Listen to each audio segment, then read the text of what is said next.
વાવ થરાદ અને લાખણી થરાદ હાઈવે પર ચાલી રહેલા રોડના કામમાં કોન્ટ્રાક્ટરની ગંભીર બેદરકારીના કારણે સ્થાનિક લોકો, ખેડૂતો અને પશુપાલકોની હાલત કફોડી બની છે। છેલ્લા 4 મહિનાથી આ વિસ્તારમાં રોડની બંને બાજુએ મોટા પાયે ખોદાણ કરીને છોડી દેવામાં આવ્યું છે, જેના કારણે પશુપાલકો અવરજવરમાં ભારે તકલીફ પડી રહી છે। રોડ પર નિયમિત પાણીનો છંટકાવ ન થતો હોવાથી ધૂળની પ્રચંડ ડમરીઓ પણ ઉડે છે, જે બાળકો અને વૃદ્ધોના સ્વાસ્થ્ય માટે જોખમી બની છે। આ ઉપરાંત સર્વિસ રોડ કે યોગ્ય ડાયવર્ઝનની વ્યવસ્થાના અભાવે ટ્રાફિક જામની સમસ્યા રોજિંદી બની ગઈ છે। સ્થાનિકોએ અનેકવાર મૌખિક રજૂઆતો કરી હોવા છતાં કોન્ટ્રાક્ટર દ્વારા મનસ્વી રીતે કામ ચાલુ રાખવામાં આવતા ખેડૂતોમાં ભારે રોષ જોવા મળી રહ્યો છે।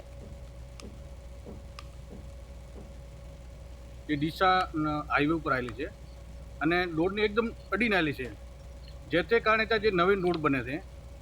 જે કોન્ટ્રાક્ટરની બેદરકારી હતી, એને વહેલી વ્યવસ્થા જે પહેલાં કરવી જોઈતી હતી, એક રસ્તો ચાલુ કરીને બીજો રસ્તો આખો રોડ ખોદી દીધો છે। અને જે ભારે વાહનોનો અવરજવર બહુ રહે છે અને ભારે વાહનોને અવરજવરથી ધૂળની એટલી બધી ડમરીઓ અહીં ઉડે છે, તમે જોઈ શકો તો સ્કૂલ પણ નજીક છે એકદમ। અને બાળકોના સ્વાસ્થ્ય ઉપર એટલી બધી ગંભીર અસર છે કે સ્કૂલથી ઘરે આવેલા બાળકો ઉધરસ લે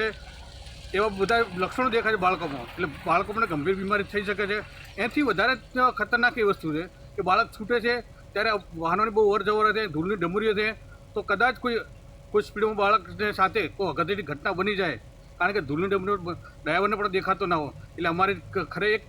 માગણી છે કે 2 ટાઈમ સ્કૂલની બાળક આવતું હોય ત્યારે એને પાણી છોટે તો એના પહેલાં રોડ ઉપર ધૂળની ડમરીઓ ના આવડે અને સ્કૂલેથી છૂટે, કારણ કે જે આજુબાજુના ખેતરોમાંથી બાળકો આવેલા છે, તો અમારા બાળકોના ભવિષ્ય સાથે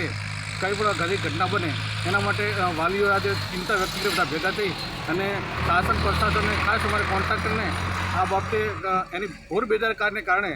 જ્યારે અમે વારંવાર રજૂઆત કરવા છતાં, આચાર્યની તરફથી રજૂઆત કરવા છતાં પણ અહીં કોઈ એમની તરફથી કોઈ અમને વ્યવસ્થા કે કંઈ સુવિધા મળી નથી।